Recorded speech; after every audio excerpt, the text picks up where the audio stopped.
கதை முடிஞ்சு போச்சு. ஈசான மூலையில லேசான பள்ளி சத்தம் மாமன் பேர சொல்லி பேசுது.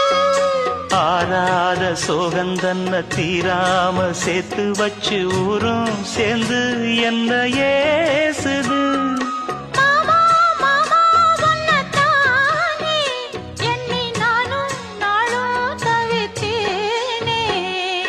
கூண்டுக்குள்ள என்ன வச்சு கூடி நின்ன ஊரை விட்டு கூண்டுக்குள்ள போனதென்ன கோலக்கிளியே.